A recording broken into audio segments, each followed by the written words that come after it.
They called her a witch. For the crime of failing to save a rich man's son, Ilara was condemned to the pyre. Her village, the same people she had healed with her hands, now screamed for her death. Hope was a forgotten luxury, until a man more feared than any fire claimed her as his own.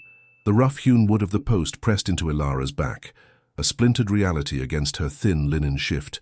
Her wrists, bound tight with coarse rope, were already rubbed raw, the skin broken.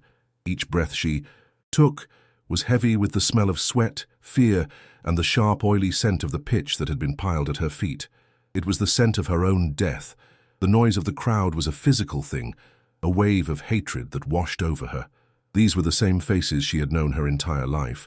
The farmer whose infant she had helped through a winter fever, the weaver whose husband's deep cut she had stitched and cleaned, the baker's wife who had given her a warm loaf just a week ago in thanks for a calming tea. Now their faces were twisted into masks of righteousness and rage. Their voices, once familiar and kind, joined a single, terrible chorus. Witch. Baron Fyodor stood before the pyre, his embroidered tunic a slash of defiant wealth against the drab poverty of the village. His face was a study in practiced grief, his eyes holding not the sorrow of a bereaved father, but the cold, hard glint of a man reclaiming his power. He had lost a son, his heir, and his pride could not bear the blow. Fate was too abstract an enemy, sickness too common. He needed a body to blame, a story to tell, and Ilara was the perfect sacrifice. He raised a hand, and a fractious silence fell over the square. His voice boomed, carrying the weight of absolute authority. "This woman," he declared, pointing a condemning finger at Ilara, "came into my home under the guise of a healer.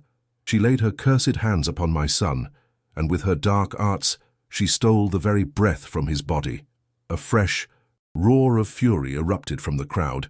A rock flew past Ilara's head, striking the post with a dull thud. She flinched but did not cry out. The capacity for tears seemed to have left her. There was only a hollow space in her chest, a brittle emptiness where her spirit used to be. She remembered the little boy, his skin hot with fever, his breathing a shallow rasp. She had done everything she knew, using the herbs her grandmother had taught her to use, the remedies that had always worked before, but they had not worked for him. Her failure was not witchcraft. It was simply the sad, frail limit of her knowledge against the will of a cruel sickness. But no one here wanted that truth. They wanted a monster they could destroy, a ritual that would make them feel safe again. By naming her a witch, the Baron had given them one. The executioner stepped forward. He was a broad, hulking man whose face was hidden by a filthy black hood. In his gloved hand he held a torch, its flame dancing hungrily in the afternoon light. He knelt, the crowd holding its collective breath, and touched the torch to the oil-soaked kindling at the base of the pyre. A small, eager flame caught, and the smell of burning pitch grew sharp and suffocating. This was it, the end of her world consumed by fire and lies. Ilara closed her eyes, picturing not the flames, but the cool green quiet of the forest where she gathered her herbs. She thought of the feeling of soft moss under her fingertips, a final, peaceful memory. The executioner stood back to watch his work. The crowd surged forward, eager for the spectacle. The heat began to lick at her ankles. But then a new sound cut through the noise. It was not the crackle of fire or the jeers of the mob. It was the rhythmic, heavy beat of iron-shod hooves on packed earth. It was a sound of purpose, of weight, and it was coming closer. The shouts of the crowd faltered, replaced by murmurs of confusion. Even the Baron turned, his face clouded with irritation at the interruption. The sound grew louder, a relentless, thundering presence that seemed to shake the very ground. The villagers nearest the edge of the square scrambled back, their faces turning from anger to alarm. A path was cleared as if by an invisible hand. The execution had been stalled, not by a plea for mercy, but by the arrival of something that commanded fear even more than a witch's pyre. Through the haze of smoke and fear, Ilara saw them. A dozen riders, clad in dark, functional steel that seemed to drink the light. They moved as one, their discipline a stark rebuke to the chaos of the mob. At their head flew banners of black, each bearing the sigil of a lone, snarling wolf, the men of Blackwood Keep, and leading them was the wolf himself. Lord Morwen dismounted, his movements economical and precise. He was a tall man, broad of shoulder, and everything about him was silent. His armor made no needless sound. His expression was hidden in the shadow of his helm, and his presence alone was enough to make the executioner take a stumbling step back. A protectiveness he thought long dead, a cold and vicious anger had surged in his chest when his scouts reported the scene in the village. He despised the howling of mobs, the stench of self-righteous cruelty. He saw the lie, and he had come to end it. He did not look at Ilara. His entire focus was on Baron Fyodor. He walked with a steady, deliberate pace, the soft thud of his armored boots the only sound in the now silent square. He stopped before the Baron, who puffed out his chest in a weak show of authority. Morwen simply stared for a long moment, his silence a far greater weapon than any threat. Then, with one hand, he unclasped a heavy leather purse from his belt. It was swollen with coin. He did not offer it, he did not speak. He simply let it drop into the dirt at the Baron's feet. The thud was obscene in the quiet. It was the sound of a man's grief being given a price. It was the sound of justice being bought, and honor being sold. The Baron stared at the purse, his face a conflict of greed and humiliation. Lord Morwen had already turned his back on him, dismissing him as utterly irrelevant. He walked to the pyre, the small flames now licking at the dry wood near Ilara's feet. For the first time in a year she felt not fear, but a flicker of warmth that had nothing to do with the fire. It was a fragile, impossible spark of hope. Have you ever felt that flicker of hope? In the darkest of times? A moment so unexpected it feels like a dream. Share your story with us in the comments below. We believe those small lights deserve to be seen. Morwen drew a long, sharp dagger from his belt. Ilara flinched, a lifetime of fear ingrained in her muscles, but he did not move toward her throat. He moved toward her bonds. With two swift, efficient slashes, the ropes fell away from her wrists. The sudden freedom was so alien she almost fell, her limbs weak and trembling. He stood back, his shadowed helmet still hiding his expression. Then he spoke, and his voice was the sound of grinding stone, a thing unused and harsh. The words carried across the entire square, a verdict and a sentence in one. By right of purchase, she is mine. Before anyone could react, before the Baron could find his voice to protest, Morwen grabbed Ilara by the arm. His grip was like iron, yet it was not cruel. He half lifted her onto the back of his massive warhorse, seating her in front of him as if she weighed nothing. He swung himself up into the saddle behind her. The warmth of his body through the cold steel of his breastplate was a profound shock. She was pressed against this terrifying stranger, this silent lord who had bought her life for a bag of gold. He spurred the horse, and it moved forward, his dozen riders falling into formation around them like a cage of iron and shadow. As they rode from the square, Ilara dared to look back. The villagers stood like statues, their mouths agape. The Baron was on his knees, his hand clutching the purse of gold. The pyre smoked, its purpose denied. She had been saved from the fire, but she did not feel free. She was a prisoner still, merely exchanged from one keeper to another. She was riding away from a death she understood, and towards a life she could not begin to imagine. The journey to Blackwood Keep was made in unnerving silence. Ilara sat stiffly, her hands clutching the front of Lord Morwen's saddle. The world. She knew the gentle rolling fields and familiar woods of her home slowly gave way to a harsher, wilder landscape. The trees grew taller and thicker, their branches clawing at the sky, casting the path in a perpetual twilight. The air grew colder, smelling of damp earth and pine. Lord Morwen did not speak. He rode with an unyielding posture, a wall of silent iron at her back. His men flanked them, their movements fluid and coordinated, their gazes constantly scanning the shadows. They were not traveling, they were patrolling. This was their domain, a land that felt as guarded and unwelcoming as its master. After what felt like hours, the forest opened onto a rocky clearing, and Ilara saw the keep. It was not a place of towers and graceful lines. It was a brutalist fist of grey stone punching up from the earth, more fortress than home.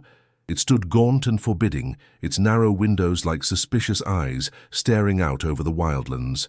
There were no bright banners, only the black wolf standard hanging limp and sombre from the highest battlement. The great iron-banded gates opened without a sound, swallowing them into a vast, echoing courtyard. The moment they passed through, the world outside seemed to vanish. The sounds of the forest were replaced by the muted clatter of hooves on stone and the low, disciplined orders of guards. The few servants she saw moved with purpose, their heads bowed, their expressions neutral. It was a place stripped of all warmth, all life, all joy. It was a tomb. Morwen dismounted and pulled her down from the horse with the same impersonal strength he'd used to put her there. He led her from the courtyard into the great hall. The air inside was colder still. A cavernous fireplace stood empty and black, and the only light came from high, thin windows. The sound of their footsteps echoed in the oppressive silence. He led her up a winding stone staircase and down a long corridor, his silence stretching her nerves to their breaking point. He stopped before a heavy wooden door, lifted the iron latch and pushed it open. He gestured for her to enter. The room was small, stark, and meticulously clean. There was a simple bed with a neatly folded wool blanket, a wooden chest, a small table with a pitcher of water and a basin. A single narrow window, barred with iron, looked out over the sheer stone wall of the keep. It was a cell, but there was no filth, no stench of despair. Ilara hesitated in the doorway, her heart pounding. This was it. This was her new prison. Lord Morwen stood for a moment, his shadowed helm giving away nothing. Then, without a single word, he turned and walked away, his footsteps receding down the hall until they were gone. The door remained open. She stood frozen for a long time, listening to the profound silence. No one came. There were no shouts, no accusations, no jeering laughter. She crept into the room and slowly, timidly, pushed the heavy door closed. The latch clicked softly into place. She was alone. She ran her hand over the clean blanket on the bed. She touched the cool water in the pitcher. She was a captive, bought and paid for, yet the door had not been locked. The silence was no longer frightening. It was a balm. It was a shield. Here, in this cold stone room, the world could not touch her. The Baron could not touch her. For the first time in days, Ilara walked to the basin and looked at her own reflection. A stranger stared back, a wild-eyed creature with dirt on her face and twigs in her hair. Slowly she poured the water and began to wash. She washed away the grime of the village square, the memory of the ropes, the scent of the fire. With each splash of cold water, she felt a layer of terror sloughing off. When she was done, she stood in the middle of the room, breathing in the still, silent air, and a long, shuddering breath escaped her lips, a breath she hadn't even realized she had been holding. Here, in the heart of the wolf's den, she was not being judged. She was not being watched. For the first time since the Baron's son had died, she felt the unmistakable, unbelievable sensation of being safe. The days at Blackwood Keep fell into a quiet, Spartan rhythm. Ilara was given simple tasks, mending clothes and helping in the kitchens, chores that kept her hands busy but her mind free. She ate her meals in a small alcove off the great hall, always alone. Lord Morwen was a phantom, a brooding presence she felt more than saw. He was the shadow in the corner of her eye, the sound of a closing door down a distant hall. He never spoke to her, and she never dared to speak to him. Yet, in the suffocating silence, a strange and wordless conversation began to unfold. The cold of the keep was a living thing, a chill that seeped from the stone walls and settled deep in her bones. She took to wearing her thin cloak even indoors, shivering in the endless drafts. One morning, she opened her door to find a new garment laid carefully across the back of a chair. It was a heavy cloak, not of wool but of thick, dark wolf fur. It was impossibly warm, and it smelled faintly of winter and wood smoke. There was no note, no explanation. It was simply there. In her cautious explorations of the keep, she discovered a small glass house, long abandoned. Its panes were thick with grime, and inside, a few hardy herbs clung to life in dusty, cracked pots. A flicker of her old self, the healer, returned. She began to tend to it. She cleaned the glass, letting the weak sun filter in. She brought fresh water and soil, coaxing the life back into the dying plants. It was a small act of defiance against the decay of the keep, a whisper of green in a world of grey stone. The harsh lye soap used for laundry left her hands cracked and raw. It was a petty cruelty from the head housekeeper, who saw Ilara as an unwelcome mouth to feed. One evening at her solitary meal, Ilara noticed a small, unmarked ceramic pot sitting beside her plate. Inside was a thick, soothing balm. It smelled of lanolin and herbs, a salve for conditioning leather armor, not for a woman's hands, but it was effective. Lord Morwen had noticed her pain, and in his own rough, practical way, had offered a remedy. She saw his warhorse in the stables, a magnificent black stallion with fire in its eyes. The stable hands feared it, and Ilara saw why. A festering wound on its hind leg had been poorly cleaned. While the stable was quiet, she gathered her newly grown herbs and prepared a poultice. She approached the great beast not with fear, but with a quiet calm, murmuring softly as she applied the remedy. From the shadowed archway of the stables, unseen, Lord Morwen watched her gentle courage and saw not a witch, but a healer at her true work. His protection became more overt. A visiting knight, a boorish man with cruel eyes, made a loud, crude jest in the great hall about the Lord's new pet. The hall fell silent. Ilara, clearing the plates, froze, her face burning with shame.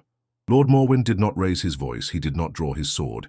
He simply turned his head and fixed his cold, silent gaze upon the man. The knight's laughter died in his throat. The color drained from his face, and he stammered an apology to his lord. The message was clear. She was under the wolf's protection. Ilara noticed that he never touched the wine served at his table. He drank only water, as if forsaking all pleasure. One evening, using the mint and chamomile she had, nurtured back to life, she brewed a simple, calming tea. She did not dare serve it to him herself. She asked a servant to place the steaming mug at his table in place of his wine goblet.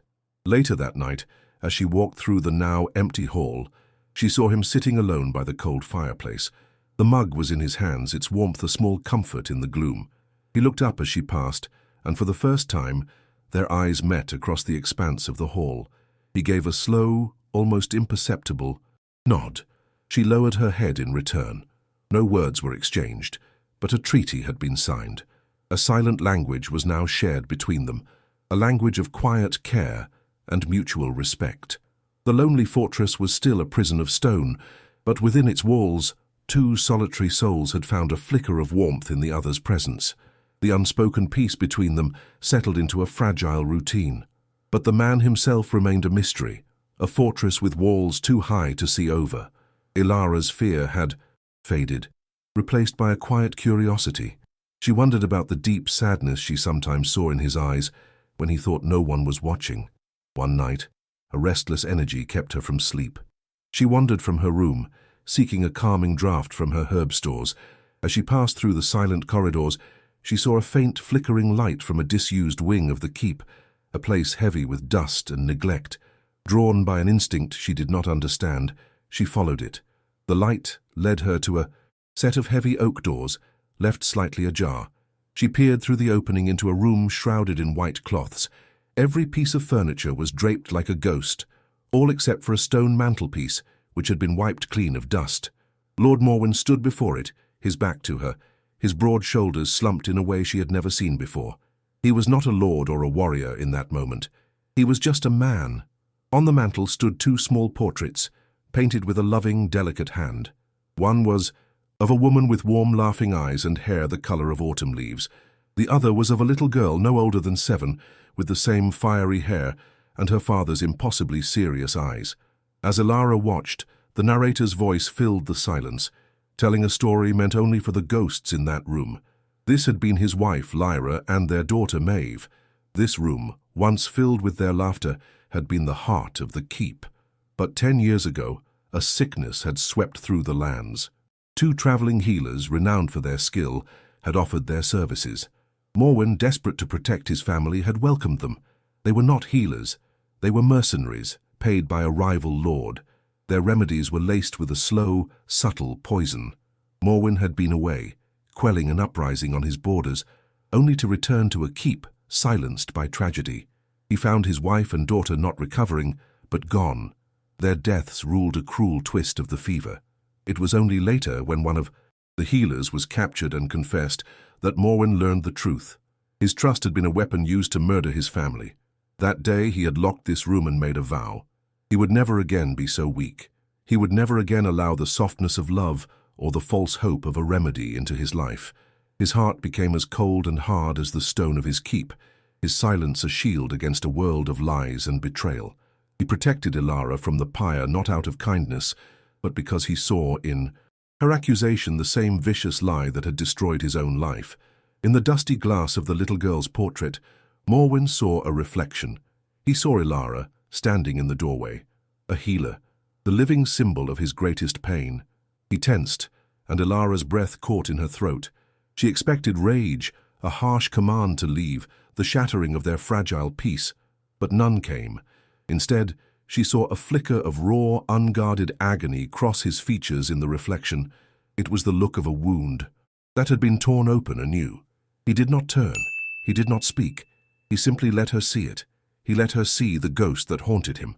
In that silent, shared moment, Ilara finally understood.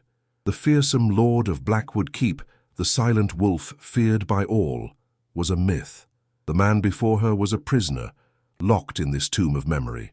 Her fear of him did not just fade, it evaporated completely, replaced by a wave of empathy so profound it ached in her chest. She knew that any word, any gesture of comfort would be a trespass on his sacred grief, so she did the only thing she could. She slowly, silently, backed away from the door, melting back into the shadows of the corridor and leaving him alone with his memories. The fortress had revealed its broken heart, and she now knew her purpose here was not just to survive, but perhaps to heal a wound far deeper than any she had ever encountered. The unspoken understanding between Ilara and Morwen changed the very air in the keep. A fragile warmth began to push back against the cold stone. In her garden, Ilara found purpose, and in her quiet presence Morwen found a strange measure of peace. But the world outside the fortress walls had not forgotten them, and shadows once cast have a way of returning. In Baron Fyodor's lands, the victory over the witch had soured. The execution had not brought comfort, only a lingering disquiet. Then, a rumor drifted in from a neighboring village, a whisper that spread like a plague. Another child had died, struck down by the same swift, burning fever. The story was identical. The child was gone in 2 days. The news was a poison dart aimed at the heart of the Baron's authority. It meant the sickness was just a sickness. It meant the witch was no witch. It meant he, Baron Fyodor, had condemned an innocent woman for nothing. His power, built on a foundation of fear and righteousness, began to crumble. His people looked at him with new eyes, not with fear, but with suspicion. A wise man would have been humbled. A good man would have felt remorse. But Baron Fyodor was neither. His wounded pride festered into a venomous rage. He would not be made a fool. He refused to be wrong. In the twisted logic of his mind, the only way to silence the rumors was to silence the witch herself. If he could drag Ilara back, burn her publicly, and display her ashes as a warning, he could rewrite the story.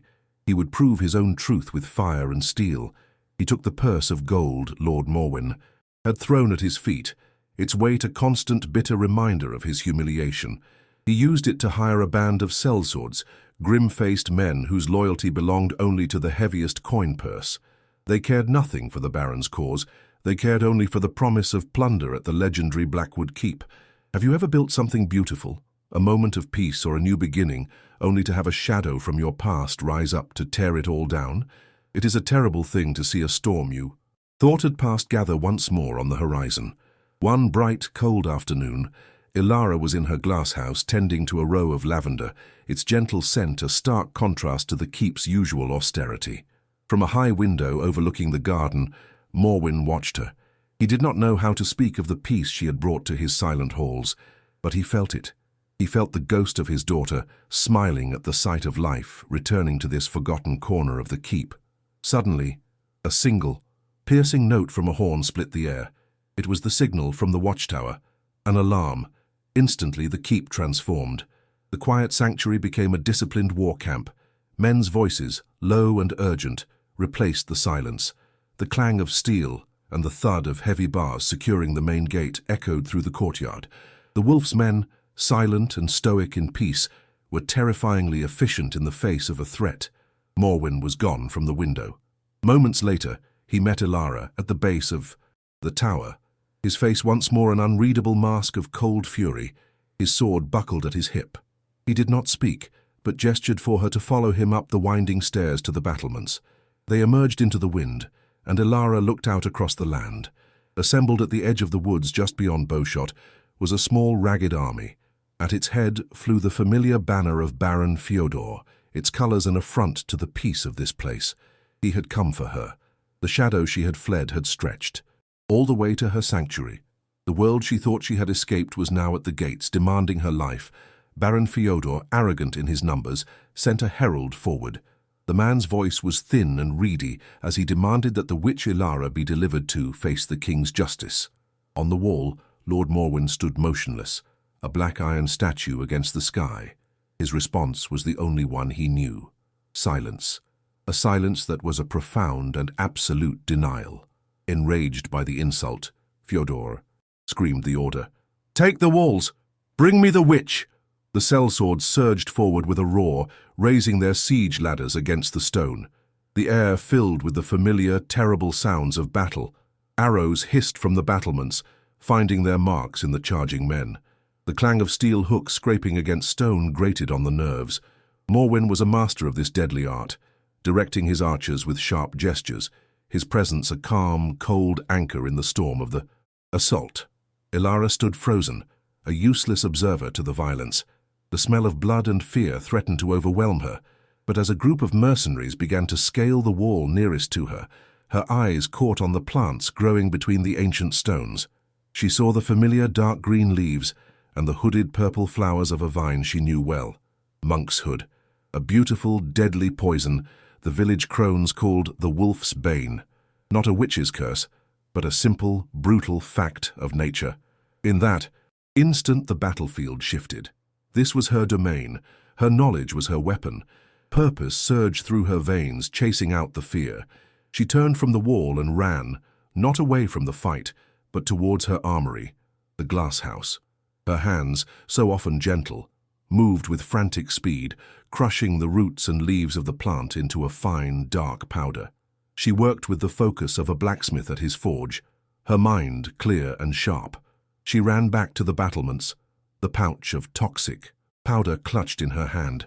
She found Morwen, his face grim as he pointed out targets for his men. She thrust the pouch towards him. "The arrows," she said, her voice clear and strong over the din. "Dip the points. It will not kill. It will make their limbs useless."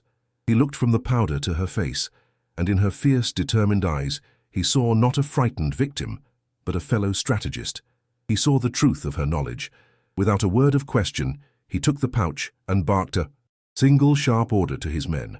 The archers, trusting their lord's command without hesitation, dipped their arrowheads into the dark dust. The next volley was different. It was not aimed at hearts or throats, but at arms and legs. The effect was immediate and unnerving. Men scaling the ladders cried out not in pain but in confusion, their limbs suddenly heavy and unresponsive. Their grips failed. They tumbled from the ladders, landing in heaps on the ground, paralyzed and helpless.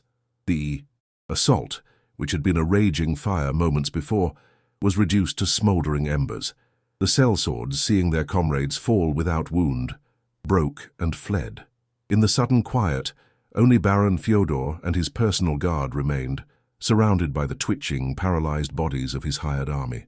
His face was a mask of disbelief and fury. The great gate of Blackwood Keep groaned open. Lord Morwen rode out alone on his black war-horse, his sword in his hand.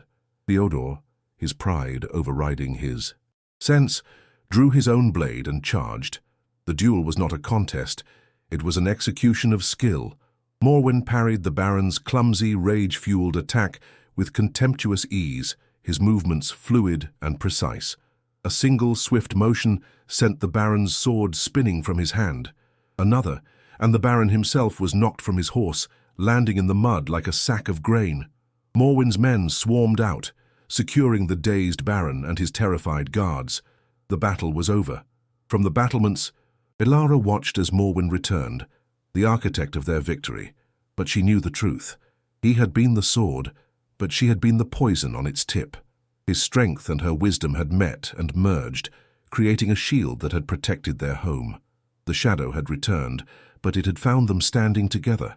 The great hall was quiet, the echoes of battle fading into the stones. Below, in the damp chill of the dungeons, Baron Fyodor was now the prisoner, his pride left in tatters on the muddy ground outside. The keep was safe. The silence that returned was not the empty, grieving silence of before, but the deep, contented quiet of a fortress that had held. Lord Morwen entered the hall, his movements slow and weary. The invincible warrior was gone, leaving a tired man in his place. He sank into his great stone chair by the hearth, the throne from which he had ruled his lonely world. A dark, ragged gash on his forearm bled sluggishly, staining the leather of his tunic. Ilara came to him then. There was no fear in her step, no hesitation. She carried a bowl of warm water, clean linens, and the familiar herbs of her trade. She knelt before him, not as a servant, but as a healer. She was not tending to her master. She was caring for her partner. She set her supplies on the floor and gently took his arm. His muscles tensed for a moment at the contact, a reflexive defense against a world that had only ever brought him pain. But under her sure and gentle touch, he relaxed. She cleaned the wound with a quiet focus, her movements deft and practiced. Her brow was furrowed in concentration, a stray lock of hair falling across her cheek. As she worked, stitching the angry edges of the cut together with a fine needle, Morwen watched her. For the first time, he was not looking at a symbol, a rescued victim, a reminder of his loss, a woman he was duty-bound to protect.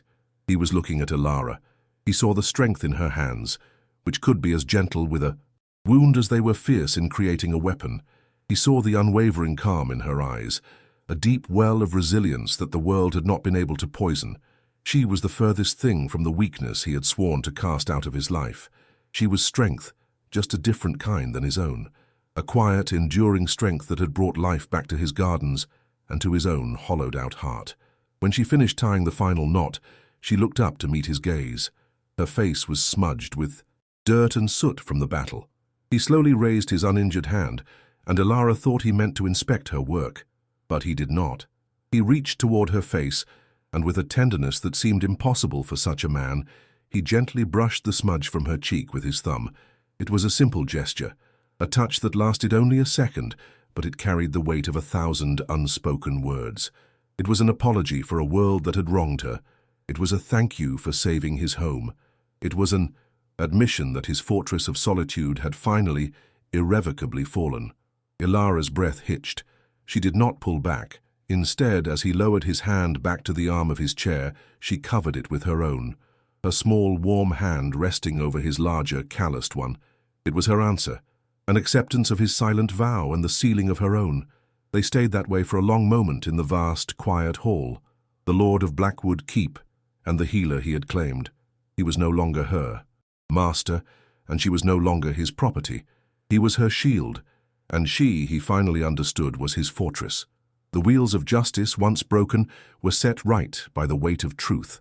Lord Morwen presented the captive Baron Fyodor and the testimony of his own men to the king. The evidence of an unsanctioned attack, born of pride and lies, was undeniable. The Baron was stripped of his lands and title, his name reduced to a cautionary tale whispered by old men. Justice was not only done, it was seen to be done, swift and absolute. The world outside the keep continued its noisy turn, but within the walls of Blackwood, a new era began. It was an era of quiet growth, of slow healing. The ghosts of the past did not vanish overnight, but their sorrowful whispers were slowly replaced by the gentle sounds of a life being rebuilt. Years passed. The harsh winds of winter gave way to the soft rains of spring, over and over, washing the stones of the keep clean. The sun now streamed into the glasshouse, which was no longer a forgotten ruin but a vibrant heart of the fortress. It overflowed with life, with the rich scents of lavender, rosemary and chamomile. Here, Ilara stood, her face peaceful and serene. Beside her, a little girl with her mother's gentle smile and her father's dark, serious eyes carefully crushed herbs in a small stone bowl. In the doorway, leaning against the frame, stood Lord Morwen. The lines of grief on his face had softened into lines of quiet contentment. He was still the silent wolf, the guardian of the keep, but he was no longer a prisoner within it. He watched his wife and daughter, and the cold, empty spaces in his soul were filled with a warmth he had never thought to feel again. The fortress of stone had finally become a home. We all face our own battles, fight our own shadows.